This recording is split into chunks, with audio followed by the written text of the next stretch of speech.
This is the Halftime Show with Omar Adori on Pulse 95. Sure is that time. It's the Halftime Show with Omar Adori. I'm your host, covering everything sport, international, local. Hope you're having a blessed day wherever you're tuned in around the world, whether it's 95 FM, pulse95radio.com, our app, Sharjah Broadcasting Authority, or even if you're chilling at home watching us live on YouTube. Thank you very much for connecting with me today. And I got a fantastic guest, someone actually I've known for a while, and I'm bringing him on due to his incredible experience, his knowledge, and also his opinions on health, fitness, and well-being. Tanner Shuck is in the building today, and he's going to be discussing his philosophy on fuel, fitness, and staying in shape all year round without crash dieting. And I say that because I've never seen this guy out of shape. So I'm going to try and pick his brain on how he maintains that and how he helps a lot of other people in his work. And that's going to be great to see you on. And remember, guys, if you do miss out on our shows, the podcasts are on Apple, Spotify, SoundCloud, and Anghami, or even thanks to our fantastic team here at Pulse 95,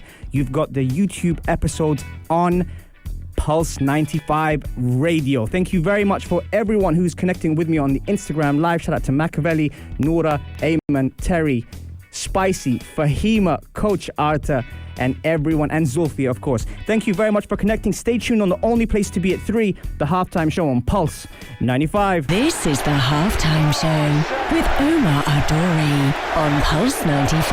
Welcome back to the Halftime Show with Omar Adori. Thank you very much for connecting. Tanner Shuck is in the building. Let's give him a round of applause. Tanner, thank you very much for connecting, man. Hey, thank you very much for having me, Omar. I'm honored to be here. Hey, Tanner, we go way back, huh? Yeah, we do. I forgot. It was back in 2015. Yeah, and you've done a lot of good things in health and fitness, man. I've been watching your not just as a coach, not just as a specialist, not just as a trainer, but also as an athlete as well. Much appreciated. Thank you. You know, coach, play doesn't really matter. I just do what I can and try to lead by example. Now looking at Tanner, and I'm sure if you guys are watching on the YouTube Live, it's obvious he's in fantastic shape. But what challenges, Tanner, do you face when staying in shape? That may be, I wouldn't say it's a hard question to answer, but it comes, I've been doing this for so long now, it's just quite natural to me. And so I do it without thinking, but basically just developing habits, daily habits that you do, day in and day out without thinking, and that just comes down to, making the right choices, going to bed on time, eating the right foods, always making sure you exercise, those kind of things. And how much of those habits are psychological habits? I'd say probably all of them. I think, everything really starts with your mind. Yeah. In anything you do. So just developing those good habits, that's what I try to preach to most people. And I know it's easier said than done, but if you're consistent about it and mindful, then really anybody can develop any healthy habit they want. And one size definitely doesn't fit all, but when you're coaching, how long does it normally take for the average person to build those kind of habits for you to integrate it into them? Correct me if I'm wrong, but I want to say that on average it takes around at least 21 days for a person to pick up a habit and stick with it. Yeah. But it can take longer for some people than others. It really just depends on how dedicated the person is and how disciplined they are. But I'd say generally for me, probably 2 or 3 weeks of just keeping people accountable, keeping them consistent with their training and nutrition, and they'll actually pick up those habits and they'll start doing it, without even thinking about it. So it kind of becomes second nature for anyone. And what are the common things you hear as a coach when it comes down to trying to rectify those habits? Oh gosh. The one I probably despise the most is I don't have time. Right. Everyone has time to take care of themselves. I don't care who you are. Everyone has time. Another one, eating healthy is hard, which I can understand that can be, but you just really have to think about, it just all depends on how you think about food. But yeah, I'd say probably eating healthy and making time to exercise. Those are probably the excuses I hear the most that people struggle with. Is it hard to develop someone's relationship with food? I think a lot of people, they don't even think about their relationship with food, in their life. They just kind of go through their life without even realizing, what they eat. And food, it's something that people have very strong, emotional connections with. Because, you go through your whole life eating the same foods, with your family, your culture, and things like that. And people just don't realize what impact the food they eat has on their body. And, you really have to take step back and actually think about, what is this food that I'm eating? How is it impacting my body? How is it making me feel? And so you just really have to think about food in a different way to help kind of change and improve your relationship with food. Yeah, because having been on this side of the world, I know speaking because my roots are Arabic, normally when we're young, our families tend to really feed us. It's almost like rewarding us with food. Yeah. How have you kind of reversed that mentality to build up those habits for them? So I think instead of looking at food, or what I try and tell people, really, they should eat for purpose and instead of eating for pleasure. So eat more for purpose, instead of eating for pleasure all the time. And so, because food it's fuel. It's absolutely fuel. That's what sustains us. That's what keeps us alive and healthy. And so, before you eat anything, you should really think about, all right, I'm about to eat this food. What is this food about to do for me right now? And people, they just need to think about, they need to start trading, I think, short-term pain, they need to have long-term pleasure, with the healthy food they eat, instead of having short-term pleasure just by eating something unhealthy, if that makes sense. So delayed gratification is what I'm trying to say. Yes. Just really think about what the food you're eating is going to do for you right in that moment. And with purpose comes fuel. And with fuel, what are the things that you would advise people to fuel up on rather than eat with pleasure, so to speak? Oh gosh. So I'm a huge advocate of just eating real, whole, unprocessed, natural foods. So personally speaking, I do not eat any foods that come in packages, ever. Any foods that have ingredient lists, I don't eat that. I try to eat as much natural food as I possibly can. And I also encourage people just to eat the most nutrient-dense food. So the foods that contain the most calories and, macronutrients and micronutrients, vitamins and minerals. Just nutrient density, I think, is very important, when you're eating food, instead of just consuming empty calories, sugars, fast digesting carbohydrates. These are the kind of things that you want to avoid. And those are the foods that really kind of lead to a poor relationship with food. Absolutely. And what is your take on when people say that wholesome food and nutritious, dense food is expensive? Is there a way to work around that to sustain that? Yeah, absolutely. I mean, there is, I think, a big misconception that eating healthy is really expensive. And it certainly can be expensive, but it does not have to be expensive. A healthy food, for example, eggs. Eggs, that's not an expensive food. You can eat that, quite affordably.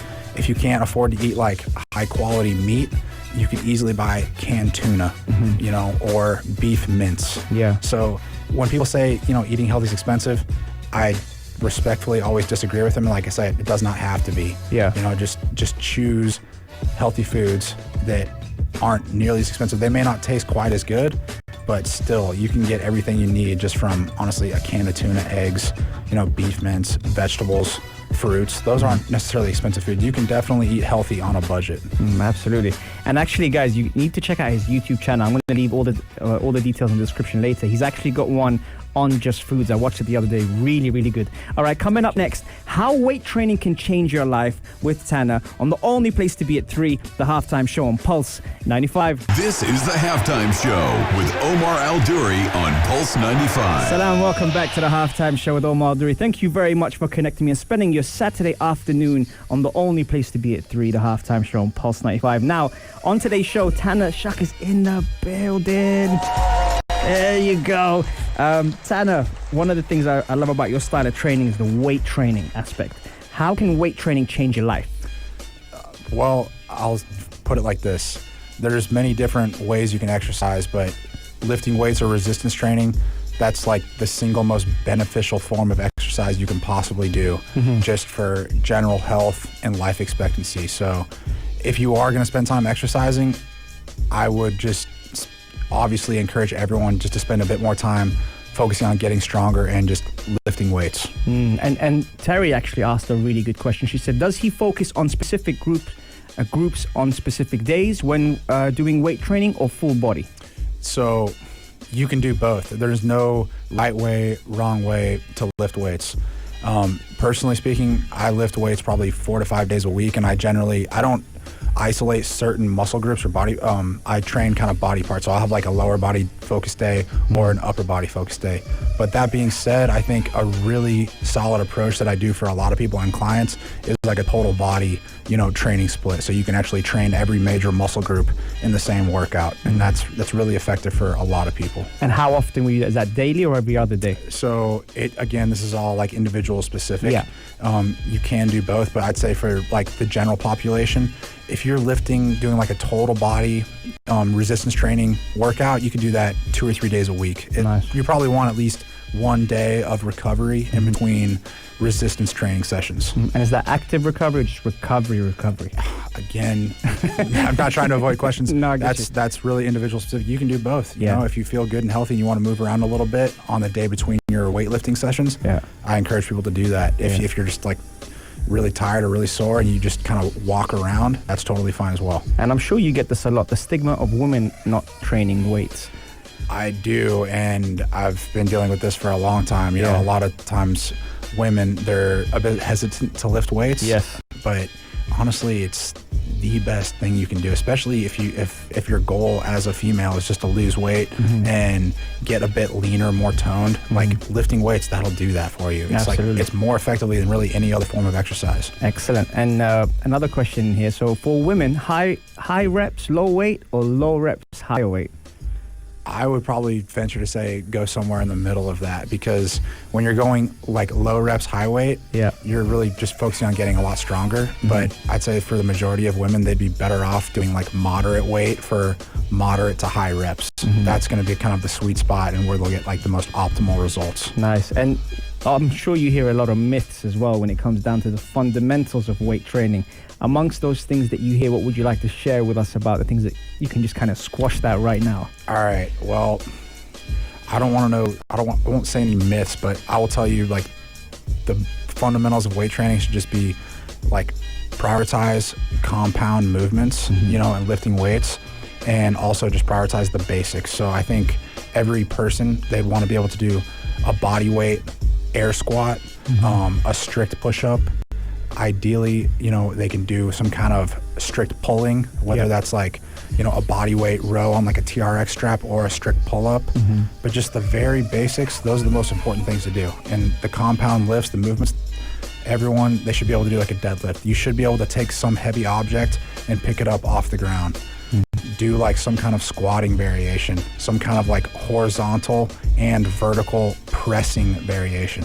And the same with pulling, some kind of horizontal pulling and vertical pulling variation. Like those are the fundamentals of any effective resistance training program.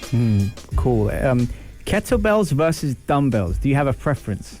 I do have a preference, but they're both great, and that's just a personal preference, and I prefer dumbbells. Okay. But kettlebells are amazing, and if that's the only equipment you have to work with, you can get an incredible workout with just kettlebells. Just one single kettlebell you can do so many different things with if you know what you're doing. Absolutely. One of the things, one of my favorites, and I want to take your opinion on this, the Turkish get-up. What's your thoughts on that? All right, if you're putting me on the spot, personally, I think the Turkish get-up, it's a fine exercise. Yes. I personally don't do it very often. I feel like there's other exercises that can offer you more value for your time. Like?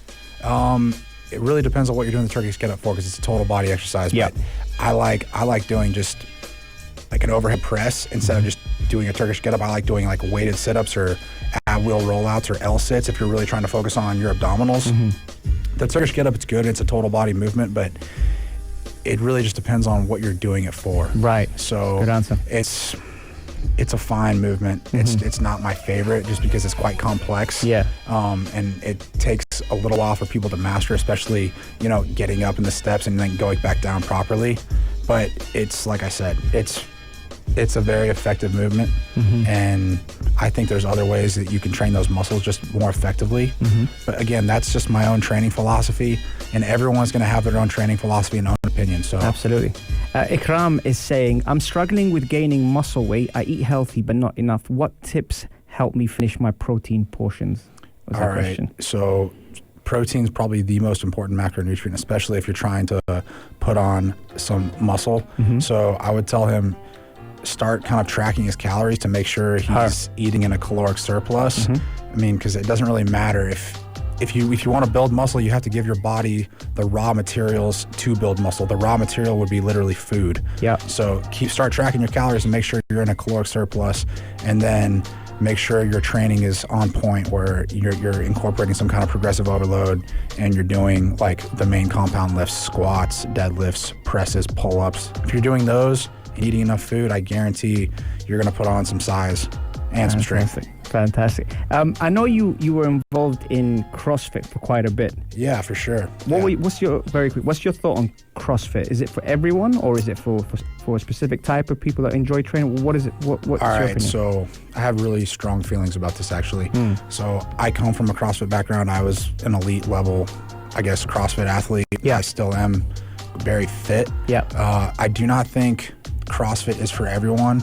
I feel like it's a lot of times the training that people go through in CrossFit, it doesn't offer them much value for their time, and it's way too random. Yeah. And it's just not really that effective. I think more people would be way better off just prioritizing the basics, getting the basics. Like everyday general population people, they do not need to learn how to be doing squat snatches or overhead squats or clean and jerks. Like they're not going to compete in the Olympics anytime soon. They just want to like feel good, look good, and be healthy. Yeah. And so I think CrossFit, or people that are doing CrossFit, they should take a step back and just focus on the basics.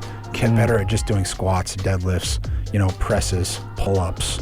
So I think a lot more people would be way more better off, like I said, just stepping back and focusing on the basics. Excellent. And also being consistent in their training and having a bit more structure. CrossFit, it's way too random and varied, and you don't really know if you're ever improving or not, because there's no way to measure any kind of progress. Yeah. And a lot of the times it's kind of depending on your skill level. You don't really know what's coming up. Absolutely. From those CrossFit workouts. No, you don't know. It's like I said, there's no rhyme or reason in most CrossFit gyms. They're just like writing workouts, for a group of people. And so it's never really personalized. And it's certainly better than a lot of other, like, I guess, training methodologies, because they do, there is some good things about CrossFit, but in my opinion, just focus on the basics. Excellent. The basics are the best. Excellent. Well, there you have it, guys. I told you it was going to be a great show. We're on segment 2 already. We're going to have the Adan shortly. On segment 3, we're going to talk about fueling, and especially fueling for your goals, which is going to be awesome. And something that we don't often hear most people talk about is recovery. So I'm going to take advantage of Tanner being here in the studio. We're going to talk to him about that straight after the Adan. So make sure you go get yourself a water, go get yourself a nice little beverage, and come back, because we'll be back very, very soon, straight after this. This is the Halftime Show with Omar Adori on Pulse 95. I mean, this show has got a bit of a fighting feel to it, and it's great to have Tanner Shuck in the building. I just showed him what happens behind the scenes. He is live with us on Pulse 95 Radio in the heart of Sharjah, on the only place to be at 3. I hope you guys are having a great day, chilling with us here live. And don't worry, guys, if you do miss the shows, you can catch us on Apple, Spotify, SoundCloud if you like the podcast, or even head over to YouTube, thanks to Super Mario and Gabby, who put the episodes on YouTube straight after the show. So great. Right, Tanner, this show is going quite fast, man. It is. This show's going quite fast. We've spoken about the psychological part of habits. We've spoken about how weight training can change your life, even as a female. And now we're going to talk about fuel. And I watched one of your YouTube videos the other day, and you're talking a lot about fuel. And today you spoke about purpose. How does one fuel for their goals? I know it's a general question, but let's just put you as an example. How do you fuel for your goals? So I'll just speak for myself. Yeah. I'm quite active. I exercise a lot, quite vigorously, and I have to eat a lot of food in order just to kind of fuel my body and its output. But for most people, you really, like, eating is way overcomplicated, and it should be simplified. And it really just comes down to how many calories a person is burning in one day versus how many calories that person is consuming. And it's really just about energy balance. So everyone, they just need to optimize their energy balance, whether they're in like a kind of a caloric maintenance, just maintaining where they are, or if they want to be in a deficit or a surplus, depending on their goals. So just energy balance is extremely important. And with that, when it comes down to energy balance, normally it depends on what kind of day you're having. Yeah. But planning is essential. So how often do you plan ahead? every day, basically. So I'm really fortunate, and I'm very particular about the foods I eat. And one of my best habits, I would say, is I always prepare my breakfast the night before, so that way I wake up and I just automatically already know what I'm eating for breakfast. It's ready. And so I never skip breakfast. And then I obviously prepare a lot of the food that I eat for the days ahead. So meal preparation, that's, I think, really important for me. Or, if you're trying to achieve goals, whether that's like fat loss or, getting stronger or bigger, I think having, a meal plan is really helpful for a lot of people, just to allow them to stay consistent, on their diet needs. So just, think ahead, plan ahead, and just really practice consistency. And I'm sure you get the question a lot, and I know a little bit about this because of your background and your philosophy, but often with supplementation, a lot is looked into it, a lot of money is spent on it, but you tend to go through foods. What kind of foods do you replace for the pre-workouts or the recovery? That's a great question. And before I even say anything, think about what supplements are and what they're called. Supplements are literally meant to supplement your diet. So you should always be prioritizing real, whole, natural foods instead of supplements. And I take very few supplements, honestly. I really would just tell people to get as much real whole food as they can. Don't rely on supplements. The best supplements, if you wanted to take them, would be like fish oils, maybe some kind of like protein powder if you're struggling to get, your protein intake, and caffeine. And I always take coffee. So I don't really take pre-workouts. I just prefer like a strong cup of coffee. I think that's probably one of the best things you can take, And so I'm really not a big supplement person, and I consume like much less supplements than a person would probably think I do. So that's a good point. Yeah. The other thing as well, and I saw you talking about it the other day, which made me laugh because of the way you were so like you had such a strong opinion on it. Plant-based foods.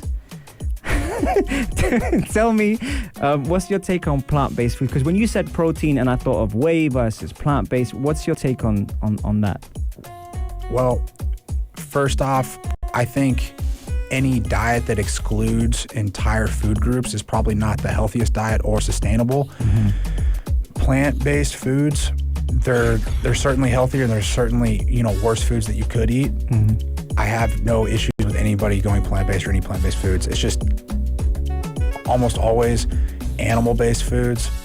They're more nutrient dense, more calorically dense, and contain, a far superior nutrient profile as compared to plant-based foods. And very good question coming in. A lot of us have moved to work from home environment. Tips and tricks to keep you moving during the day. Oh, great. I do have a good tip for that. So if you're at home and you're kind of like seated, on a computer or whatever, just set an alarm 3 times a day on your phone, just to remind you to stand up and go take a 10-minute walk. If you do that 2 or 3 times a day, that's a really simple way to get in 10,000 steps. Go walk around your apartment building, go walk around the block. Just taking 2 or 3 10-minute walks a day can be honestly life-changing. And you burn calories without even realizing it. It's so simple. And I promise you, humans were not meant to be, stuck inside indoors, sitting in front of a computer. That's not what we were put on this earth to do. So get outside and go move. One of the things that's often neglected, and I speak about this a lot in Reset, is recovery. Yeah, absolutely. How often should we recover, and how important is recovery? You want to recover every day, and the most important way to recover is just sleep. Like, that is the most important and most simple way to recover. And without sleep, really all other recovery modalities or forms of recovery, they're inferior to sleep. So if you can just prioritize getting 7 to 9 hours of sleep consistently a night, I guarantee your recovery will be as good as it needs to be, to face the next day. Seeing that we're talking about fuel, any good foods to fuel for recovery? I'll tell you some of my favorite foods. Tell me. I'm very biased. Yeah. So I like high quality red meat. So steak. I love whole eggs, lamb. So any basically animal-based foods that's minimally processed, I think are quite healthy and good. For dinner? I eat steak multiple times a day, every day. And again, I'm an extremist. I don't expect people to do that, but it's the most like nutrient dense, healthy food you can really eat. So yeah, I'm a huge believer in like high quality food and red meat. Excellent. And there you have it. That's segment 3 done. I told you it was going to fly by. We got one more segment coming in, so make sure you send your questions in, and I promise I will drop it in the final segment. Enjoy, guys. I'll be right back. This is the Halftime Show with Omar Adori on Pulse 95. Welcome back to the Halftime Show. Man, what another wicked show today with Tanner Shuck here in the building. It's been great to have him down. I told you guys I've known him for a while now, but actually something I didn't know, he's done a lot of podcasts, he's done a lot of things in the media, but this is the first time you've been in a radio studio. Yeah, it was my first time. Honored Pretty to be good, here. man. Listen, if I was that cool on my first time, I think I'd be on show 400 right now. Tanner, we had some really good questions coming in, and it's been a great show. Thank you so much for taking time out to be on the Halftime Show. Does training women differ to training men? Yes and no. How so? Like, because I do some personal training and also I do a lot of individualized online personalized coaching, it really all just comes down to the individual and their goals. Yeah. But I think like the nuts and bolts of the actual training is quite similar. Like strength conditioning, you know, the same methodologies are going to work whether you're a man or a woman. I think the biggest difference is obviously on the psychological level and figuring out how to best motivate that individual, you know, and sometimes you can use different forms of motivation or accountability, you know, whether it's a male or a female, but it really does just depend on the individual. And does it differ? Now, here we're very transparent with things. So does it differ when it's coaching women? Are you more compassionate with them due to the different stresses and pressures they have, according to men, or is it just you try to keep it neutral with both? I probably would say I'm a bit more compassionate with women. Generally speaking, you can kind of push men a bit more, you know.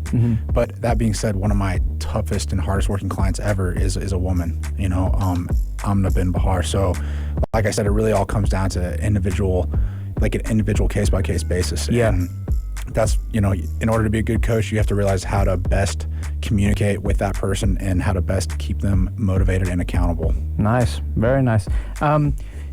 You're doing a lot of great things at the moment. Really, really cool things. Trying to keep myself busy. Hey, listen, doing a great job. One of them is YouTube, is that right? You got a YouTube channel? Correct, yeah. So I recently started a YouTube channel kind of late 2020. And I'm fairly active on it. I try to release at least, 2 or 3 YouTube videos a month. Yeah. That's like in addition to everything else I do, because I still spend a lot of time training myself. I still do some in-person training, not as much anymore. And I do a lot of online coaching, personalized programming, and just helping people, subscribe to like strength programs that really anybody can follow. So a lot of my work is online, and I'm slowly but surely trying to build, a stronger social media following, via Instagram or YouTube. Can you tell me the handles for the YouTube and the Instagram so people can follow you? Absolutely, very simple. So you can follow me on Instagram at just Tanner_Shuck, and my YouTube channel is Tanner Shuck. And that's double N on the Tanner. Yeah, TANNER, and then my last name is SHUCK. You'll be able to find me on Instagram or YouTube. Fantastic. And you've also got you said you stay fit and you train quite a bit now. I absolutely do. So my own health and fitness, that has always been a priority. That's literally what got me into coaching, is just my devout passion for training. I love it. It's my life's work and my life's obsession. I think about it all day, every day, whether it's for myself or for my clients. So I take training very seriously. Fantastic. Website? I do have a website. Yeah, sure. Thank you. That's my brand is True Strength, and my website is www.truestrength.co. And so you can reach me on that website. You can look at all my training ebooks or training programs. So I have multiple different options, really, for anybody in any ability level. So I can really help anyone, if they're willing to work hard and be consistent. And that's why I came to you 5 years ago. Yeah, absolutely. So that tells you a lot. Tanner, have you got any projects coming up or anything that that's on the pipeline? Or so things I'm working on right now is kind of just trying to build an organic social media following. Right. I'll also be publishing some articles on like some major training blogs and websites. So getting published, that's one thing that I'm really looking forward to doing, and just creating more authentic, real content, for health and fitness. So I'm all about just helping as many people as I can, and I did that for a number of years just through coaching, but I really feel like I can help a lot more people, with the power of social media. So that's my goal and objective for 2021. Fantastic, man. Listen, that's great. Hassan sent a message and he asks, how do you reset? How do I reset? Man, I really need to read your book. How do I reset? I would just say, for me personally speaking, I always prioritize, the basics: healthy food, sleep, training, and I try to minimize, my stress. Obviously, I'm like any other person. Life is going to have its outside stressors, so I try to minimize that. And one of those things that helps me reset a lot is just exercise. Just that endorphin release that you get from intense physical exercise, that really helps just alleviate all kind of stress in my mind, and also sleeping. So I would say my reset is just having consistent healthy habits, going to bed, waking up, trying at the same time, getting in kind of like a morning routine, doing these kind of things just help me, stay productive. Fantastic, man. And there you have it, folks. That is full time on the Halftime Show. Thank you very much for being with us today on the Halftime Show. If you did jump in later on and missed out on the show, head over to the YouTube. Super Mario and Gabby put the episode up later, and share that with your friends if you like it, and smash a like button on there. Thank you very much. Shout out to Samuel Aful, one of my footballers from the Ghana national team, who's saying, how you doing? I'm doing well, my man. How you doing? And Fahad as well, thank you for jumping in the room. And Terry saying, basically, he is thriving with the dominoes. Absolutely. Now that you said that, Terry, I'm going to have to give him a copy of my book. Right, guys, fantastic. Thank you very much. Have a fantastic day. Tana, it's been an absolute pleasure. It was an honor. Thanks for having me on, Omar. All right, guys, have a great day. I will see you normal Monday, Wednesday, Saturday, 3 to 4 on the only place to be at 3, the Halftime Show on Pulse 95. If you liked this episode of The Halftime Show, drop a like and subscribe. 95. Be sure to follow us on Instagram for all our daily updates and top stories.